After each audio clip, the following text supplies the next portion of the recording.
Hello and welcome to our distributed 2021 Getting Started with Miro session. I am so excited that you all have joined me here today. We're going to get started in just a moment here, but go ahead and hop into the chat. We want to interact with you. Let's warm up with an icebreaker. Let us know your coffee or tea order. We're always looking for new recommendations, and then we'll get started in just a jiffy.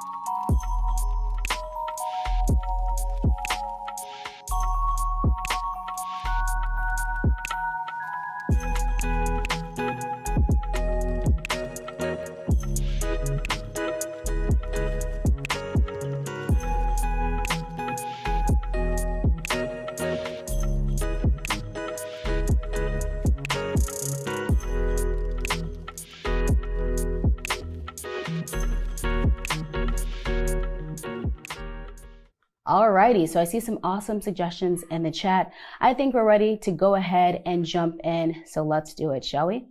Let me start off by introducing myself. My name is Jovonee King. I also go by Joe. I'm a customer education facilitator here at Miro, and I'm so excited that you all have joined me for today's session to learn some of the basics and fundamentals of Miro. So let's hop right in and get started. So the first thing I want to talk through is what exactly are we going to cover in today's session? Well, I'm going to introduce you to Miro and our platform, and then share a little bit about how users are using Miro, and then also give you some quick tips and tricks. Now at the end, I am going to point you to some additional resources where you can continue your learning journey, because today's session is not an exhaustive session, but just something to start you off. So be on the lookout for those once we reach the end. Let's get started with that first bullet point and chat a little bit about what is Miro. So you've likely have heard that Miro is an online collaborative whiteboarding platform. But what exactly does that mean? Well, it's a tool that allows you to bring all of your members together, whether they are 500 miles away or 5 minutes away.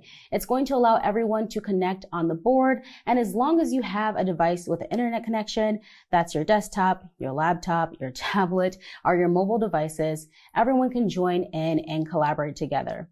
Now, the same things that you're able to do on a physical whiteboard, you can expect to do on the Miro whiteboard as well. So that's adding sticky notes and text, but we also have a whole lot more because it is a platform. And so it plays nicely with others. Tools that you likely use every day, like Google tools, Atlassian tools, Microsoft tools, we already integrate with. So I think you'll come to find that Miro is going to fit really well into your current ecosystem. Let's jump right in and take a look at some of the high-level concepts of the Miro board. Now, the first thing I want to mention here is that we know that Miro is a whiteboard and that we're able to kind of create content onto the board. But we're also able to upload content into the board, which is super handy for being able to maybe store all of your research. Now, the Miro board is infinite and freeform, so we have lots of room to work with. Take, for example, here, if I zoom out using my mouse here, using a magic mouse today, if I zoom out of my board, we first get a bird's eye view of the content I'm going to present, but we can see there are no borders to our board. We can click and drag around and create content at any level of zoom. Now, we mentioned that Miro is a collaborative tool, so you're going to be able to bring your team in and have everyone connect together on one board. Now, there's a really neat feature that we have in the Miro board called live cursor tracking. This is going to allow you to see your collaborators moving in real time and give you that shoulder-to-shoulder experience. Now, in order to turn on this feature, you would head to the upper right-hand corner. And if you look just 2 ticks to the left of my avatar here, we have our cursor with our zoomy lines. This is how I would turn this feature on and off. Now, I don't currently have anyone on the board with me right now, but I do have a video to show you what this looks like at scale. So let's zoom out and take a look. So this is really neat. This is a retrospective that we ran in the Miro board. Now you're going to be able to see here, folks all kind of collaborating together, editing around the board, editing these little sticky notes. Now there's hundreds of folks on this board, and it's really cool to be able to see everyone zooming about and see their avatars moving. Not only is that cool, but this also shows you how stable our product is, because as I mentioned, there are 100 of folks on that board. Now that we've kind of chatted a little bit about what it looks like for our cursors to kind of move around the board and be able to see our colleagues, I think we should dive a bit into what it looks like to actually navigate about the board. So let me give you some quick tips and tricks. So let's talk about navigation. Now, navigating around the board can be a little bit intimidating if it is your first time doing it, but hopefully I can ease your mind here. So let's chat about being able to move about. Now you saw when I showed you kind of a zoomed out version of the board that I was able to click and drag around and kind of see different things. But has this happened to you yet? You've clicked and dragged around and you accidentally moved something out of the way. Happens to me all the time, still today. Well, the first thing I want to mention is that there's no need to worry. You can hit Command Z or Control Z on your keyboard to quickly snap that content back into place. Or if you head up to the upper left-hand corner here, I have my little backwards arrow. This will also allow me to snap that content back into place. So we're now ready to rock and roll again. Now, once you click that undo button, it's only going to undo the action that you took on the board and not your colleagues. So no need to worry. Now, one way to navigate about the board without fear of moving something or messing something up is to bring up the hand tool. Now, our hand tool allows us to navigate with ease. One quick way to bring up that hand tool is to hold down the space bar on our keyboard.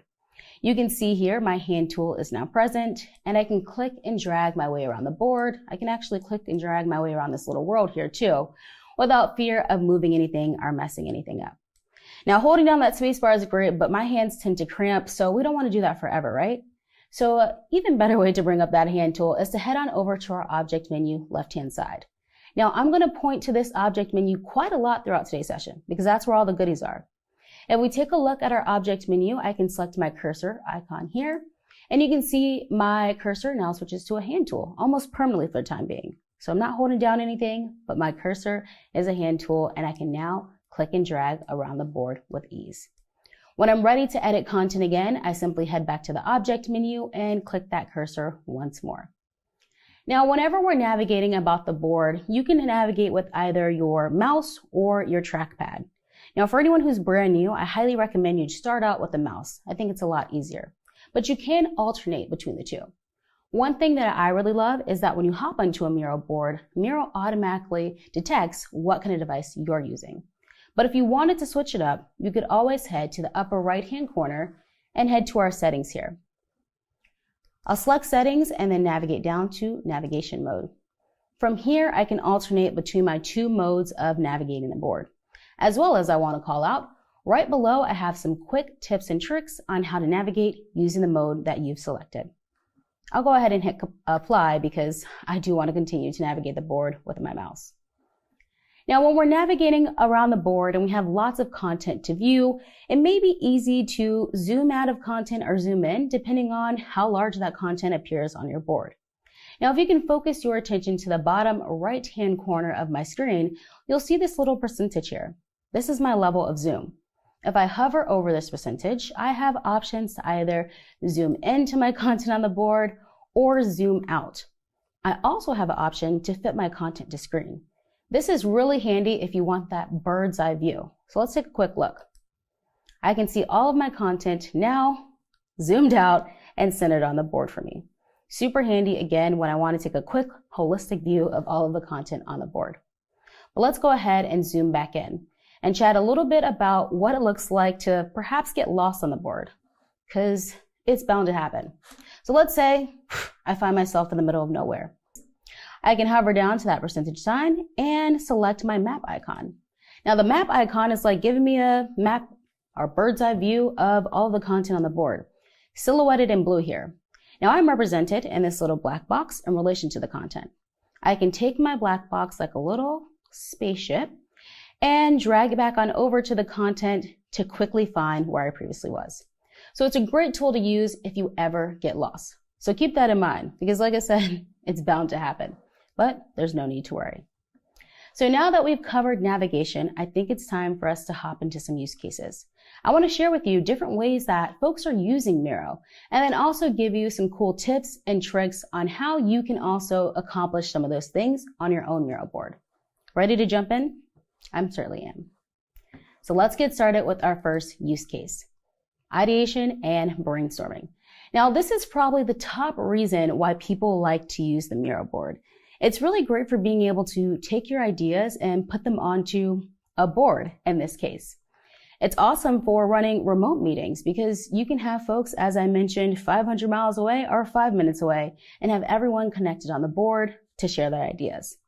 Let's talk about what it looks like to actually get those ideas onto the board. And let me introduce you to two features, our stickies and our text boxes. Now, these two tools are going to be ones that you're going to use likely day in and day out on the Miro board. So it's really important that you get familiar with them. Let's take a quick look at our sticky notes here. I'll zoom in a bit. So you can see I have some sticky notes that are different colors, different sizes, and I even have some that have some additional little goodies, I would call them. We're going to take a look at what it looks like to add additional layers of information to sticky notes. Now, just to the left of my sticky notes, I have a text box, kind of detailing how I would get a sticky note on the board. But we're actually going to pop on over to a blank space and see this in real time. Now, in order to get a sticky note on the board, we're going to head to the object menu, of course, and we're looking for an icon that is a rectangle with the corner kind of flipped up. From here, I can select my sticky note color. Now, today I'm going to go with green, but I don't have to stick with green. I'll show you why in just a minute. Now you can see my cursor has switched to a sticky note, almost like it's in my hand, ready to be placed on the board. So I can click anywhere on the board and my sticky note appears. We'll make this a bit larger so it's easy for everyone to see. Now I'll go ahead and just simply type into this sticky note. There we go. Or maybe not. There you go. Welcome everyone. Now here's a really cool tip. Whenever your cursor is blinking inside of your sticky note, all you have to do is hit the tab key and it's going to give you a brand new sticky. So you can hit the tab key as your ideas are flowing and quickly get them onto the board. Now with your sticky note selected, you can head to the context menu of that sticky note. And here's where you can kind of switch things up. So let's say perhaps your favorite color is purple. You can switch your sticky note to the purple color. You can also do things like switch up the style of the font. So if I wanted this to look a little bit more jazzy, I could change that here. I could also take my sticky note and tag it. Perhaps this is an idea that we want to accomplish in Q1. I can click my tags here, and if I don't already have a tag created, I could type it here and then add that. In this case, we do have a Q1 tag already created, so I'll select that and it quickly adds it to my sticky note. Now, as we're running a brainstorming session, perhaps, there's lots of ideas flowing. And maybe we want our team to vote on the best idea or the favorite idea in the room. Well, we can do that using our emojis here. Our emoji reactions allow us to kind of thumbs up, so to speak, a sticky note with an idea. So I can go ahead and click my thumbs up here, and now that's added. When I hover over that thumbs up, I'm actually able to see who voted. So it's an awesome way to run a voting session. Now, along with our sticky notes to get ideas and thoughts on the board, we also have our text box. So let's head back to our object menu and look for our capital T for text. You note my cursor switches to an extra large cursor, ready to be placed on the board. So I'll go ahead and click here, and that's a bit small. So let's go to our context menu to just make things a bit bigger. Perfect. Now we're ready to customize our text. I'll go ahead and highlight my text, and from my context menu here, I can do things like switch up the style of the font. I can make it even bigger, perhaps underline it if I like. Change the color. Let's go with this pink. I'm loving it. I can add a highlight if I want. Perhaps this, we'll highlight it black. And then even hyperlink the text if I would like. It's a really easy way to get that text on the board, as well as use it to label spaces and kind of title different sections on your board. We'll take a look at that in just a moment. So now that we've covered kind of getting our ideas and thoughts onto the board, let's hop into our next use case and chat a little bit about strategy and planning. Now, you've likely had to strategize and plan at one point or another, and it doesn't end there. You're likely going to have to strategize and plan for your entire life. So let's look at how Miro can make that easy. You can plan different things in Miro like your company all hands or your backyard remodel. There's really no limit to the opportunities you have. So let's talk about what it looks like to strategize and plan in Miro with our tools, frames, and templates. Now, templates are a series of grouped objects that we've just customized for you that you can use kind of at your disposal to either run with it exactly out of the box or customize a bit. So we'll take a look at how you can do that in just a moment. But the other feature I want to call to your attention are frames. Now, we're actually looking at a frame right now. Frames are like blank pages in your Miro notebook, or even better, if you remember those trays from elementary school that kind of sectioned out your food, frames are like that. It's awesome to kind of separate and break out work. I loved those trays because me personally, I don't like my food to touch. So let's take a look at what it looks like to add a frame onto the board. We're going to head on over to the object menu and we're going to look for the symbol that looks like a rectangle with the corners exceeding past each other. So here's my frame. So from here I can select, you can see quite a few different frames to choose from. I'm not going to put a new frame on the board now since we're already working with one, but I will give you a quick tip. If you want to present your content in Miro like a presentation, you're going to want to put your content on frames. Or if you want to export your work later, you'll also want to put it on a frame because frames are recognized as pages in a PDF. Let's go ahead and talk about adding a template to the board. So I'm going to pop on to my next section here and let's check out our template library. So I'll head on over to my object menu, of course, and I'm going to look for the template icon, which are rectangles and squares joined together. So from here, I'll be able to select my template icon, and this brings us to our template library. Now we can take a look at all of the templates we have available. We can see the recent ones we accessed, what's popular with our user base, or even check out our Miroverse. Now Miroverse is our community source template library. This is templates that folks who are really enthusiastic about creating new things in Miro have created and shared so anyone with a Miro account can use. Now you can see some maybe familiar names or brands from templates that are available in our Miroverse. But this is just a taste of what's located there. To see our full list, you can head down to the bottom and select Go to Miroverse. That's going to open up a brand new tab in your browser and allow you to explore. I highly recommend you do if you haven't just yet. But for now, let's take a look at the templates for strategy and planning since that's what we're chatting about currently. So you can see we have quite a few strategy and planning templates to select from. I'm going to find an easy one for us to kind of explore as a group today. So my favorite one happens to be this Disney creative strategy. That's because I'm a huge Disney fan. We'll take a quick look at it. Now from here we can preview the template, and this also gives us just a quick synopsis of this template as well. Once we decide we want to use it, we can simply select either Use Pre-Filled, which will allow us to pop a template onto the board with our sticky notes and text included, or we can use a blank template. I'm going to go with this option today so I can customize it a bit. So this pops my template onto the board, and I'll just drag it into our space here and zoom in a bit. So let's make it a little bit larger. There we go. Now this template looks pretty good, but I do want to make some changes. So what I'll do is I'll first ungroup the template, because if you remember, templates are a series of grouped objects.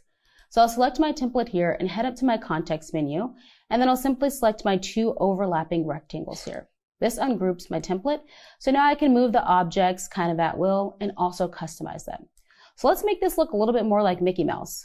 We'll make his ear black here. We'll leave the opacity as it is. We'll make this one black as well. Perfect. And then let's give Mickey a face. Now that dreamer is a little hard to see, so what I'll do is I'll highlight that text and then I'll just customize it from the context menu. So I think blue appears a little easier to read. I'll make that a bit bigger and perfect. Now my template has been customized to my liking. Now when I'm ready to regroup my template so it moves as one, I can use this trick. Shift, click, drag. This is going to allow me to multi-select my items so I can then group it once more. I'm going to hold down the Shift key on my keyboard, and then I'm going to go ahead and click either the top or bottom view of my template, drag across the field of view, and now that selects all of my objects. From my context menu, I'll select my overlapping squares inside of a larger square, and that allows me to group my template. I can now move this template as one very easily. So you can see here, this template now moves as one. Awesome. So now that we've chatted a little bit about what it looks like to get text onto the board and use our frames and templates, I have a lot more to show you. So buckle up, we're not done yet. Let's chat a little bit about mapping and diagramming. So mapping and diagramming in Miro is really easy, and I have a little insider tip for you. If you haven't looked at the schedule just yet, go ahead and check it out because we'll have a special session on mapping and diagramming.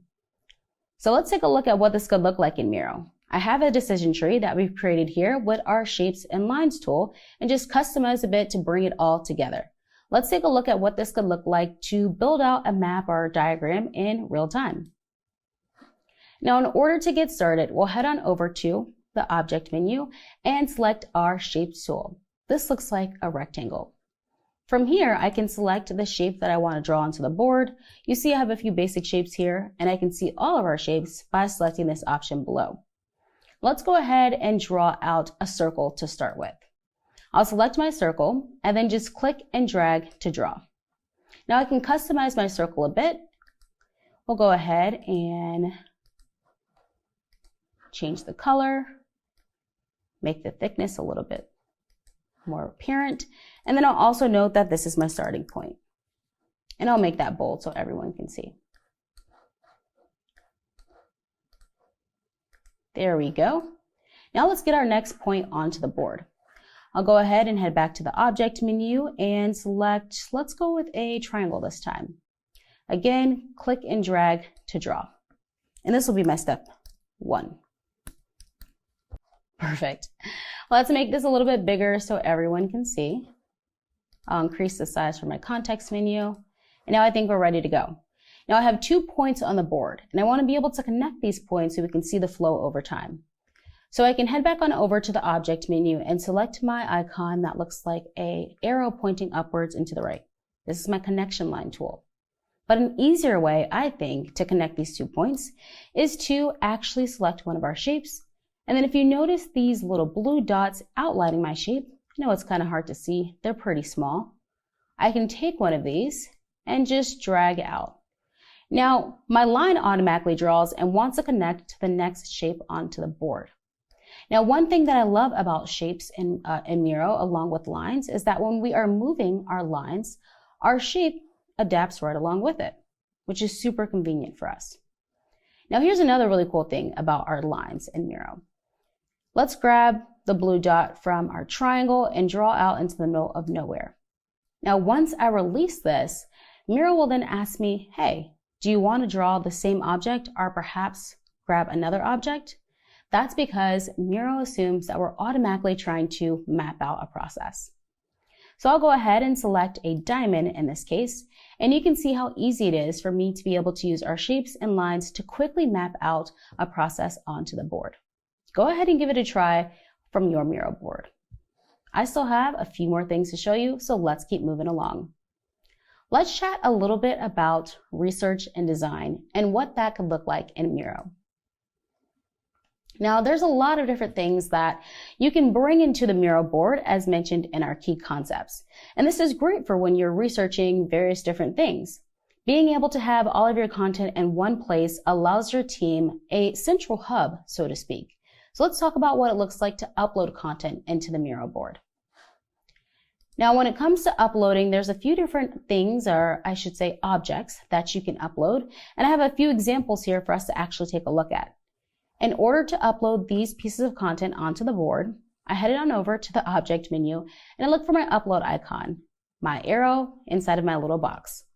From here, I can upload from my device or URL or even some cloud storage providers, depending on what's enabled in your account. But let's take a look at what's already uploaded. So here I actually have an example of a few items that I've uploaded onto the board. Let's take a closer look. I have a Google Slides presentation, a YouTube video, and a Google Sheets doc. So let's start with the Google Slides presentation. If I zoom in a bit and take a look at the context menu, you'll notice this 1 of 29 at the top. This actually allows me to click through this slide by slide, without having to leave the Miro board. Pretty neat, right? Now, along with our Google Slides document, we also have a YouTube video.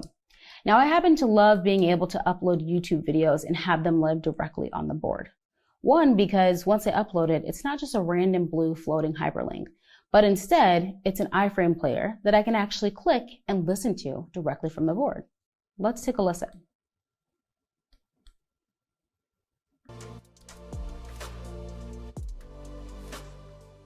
Miro has boards. One thing that I really love about being able to play directly from the board is, let's say I'm facilitating a workshop or a meeting and I want to kick things off with a TED Talk. I can have the video directly on the board, go ahead and play it, and all my participants are able to see and hear that video, which is awesome because I don't have to leave the board. Let's also take a look lastly at our Google Sheets doc. Now, if I click on this Google Sheets doc, we'll take a look at the context menu. And do you notice this little pencil icon? That's right. I can actually edit this document directly from the Miro board. So I can hop in here and I'll just type in a quick welcome, as I typically do. Once I'm done editing, I can simply close out. And now if we zoom in a bit and give this a minute, we'll see that the change that I just made is now reflected on this document.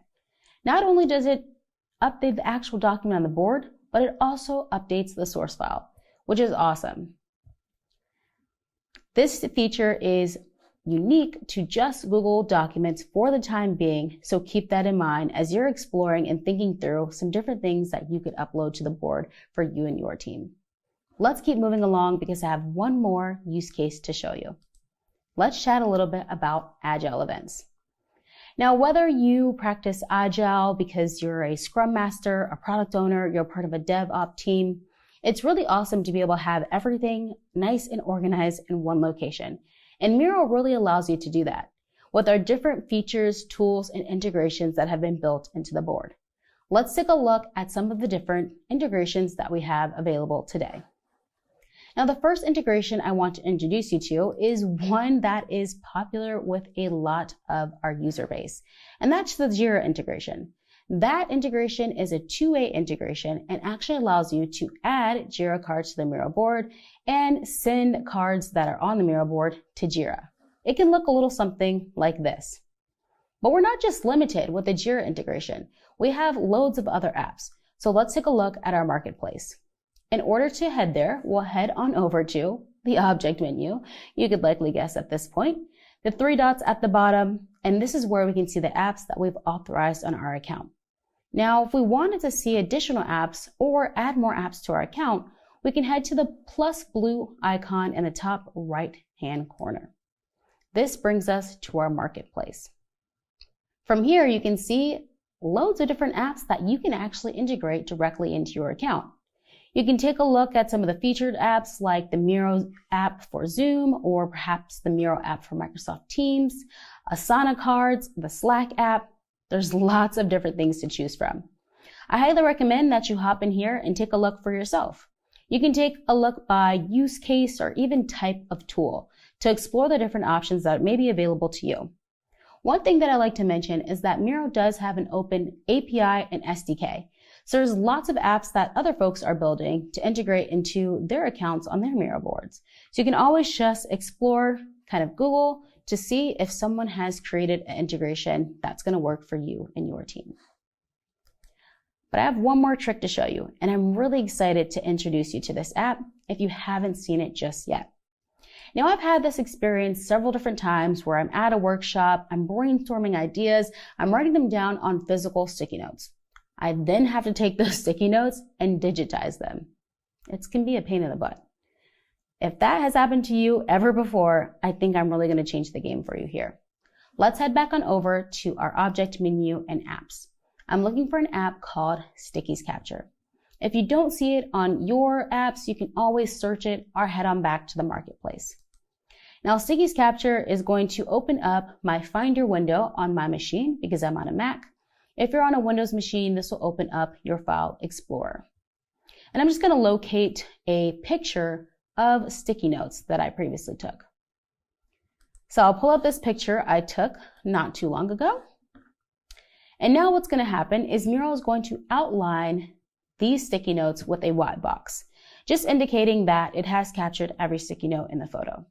Now, once I select Add to Board, it's going to digitize these sticky notes by using color matching, position matching, and OCR to the best of its ability. Let's take a look. And voila, just like that, magic. I now have those physical sticky notes as digital sticky notes on my board. Let's make them a bit smaller so they fit into our space. Perfect. I can now take these sticky notes and customize them a bit. So perhaps I want to change the font of this sticky note.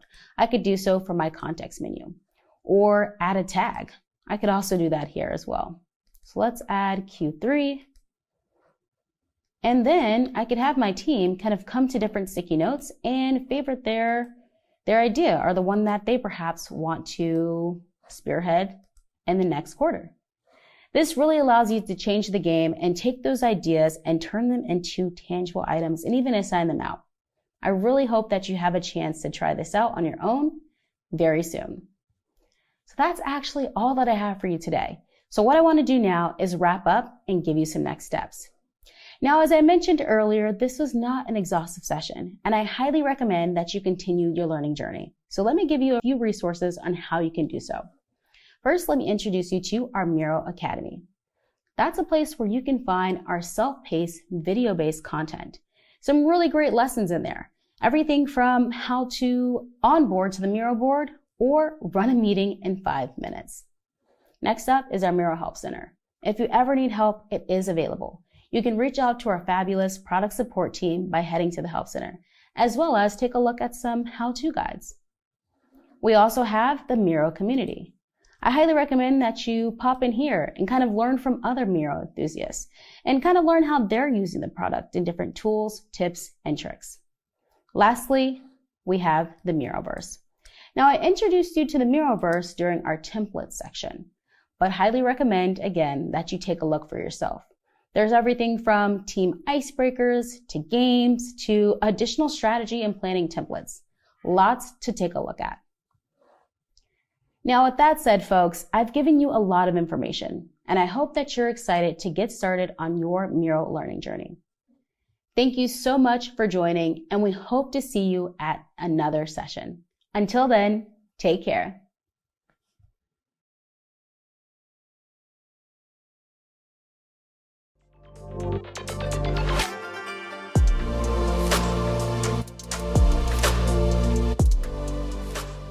Frames keep our boards organized, but frames can do more than that.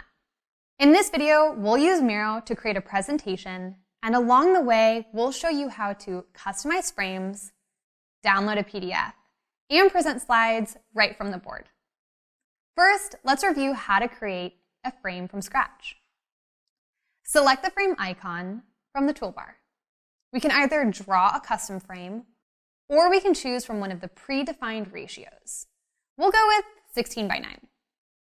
To select our frame, we'll click on the title here.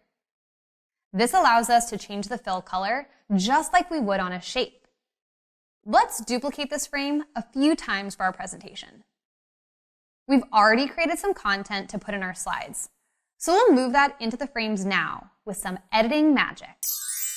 We'll also change the titles of all our frames by double-clicking on each frame title and typing.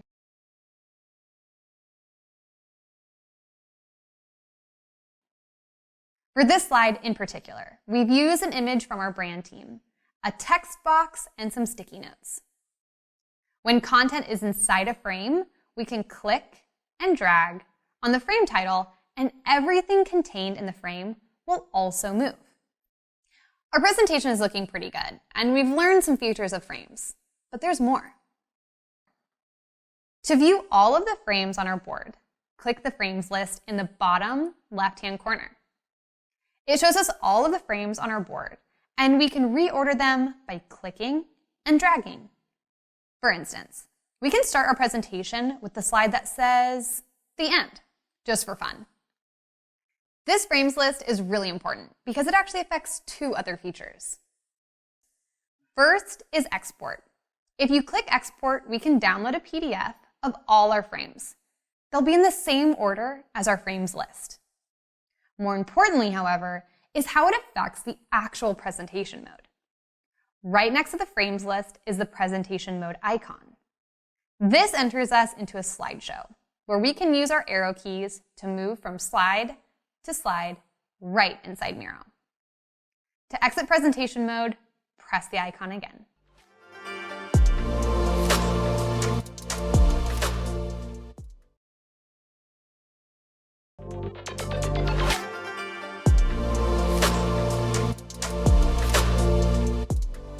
When you share your boards with others, you unlock the essence of collaboration.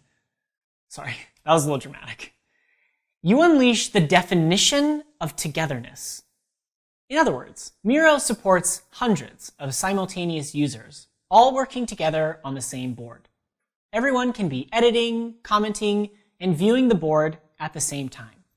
In this video, we'll use Miro to gather feedback on some designs.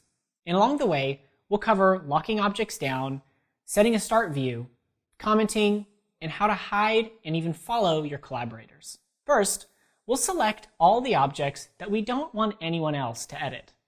Then, we'll click Lock in this menu.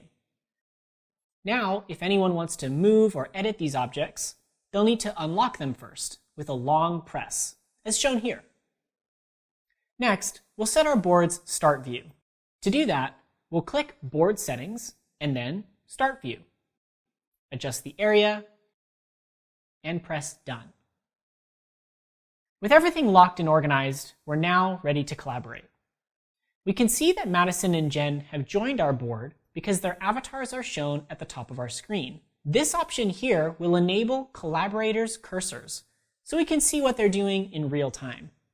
They can give us feedback, ask questions, or clarify information using the comment feature. And look at that. Madison just dropped a comment on this sticky. Let's see what she has to say. She's asking, how's the video going? It's going great. Thanks for asking, Madison. To let Madison know, we can reply in the comment and notify her. Just type @ and her name. We can add our own comment by clicking on the comment icon in the left toolbar and then dropping it anywhere on our board. Okay, there's one more thing we'd like to cover, and that's how to follow others around the board. This is useful when running presentations and meetings.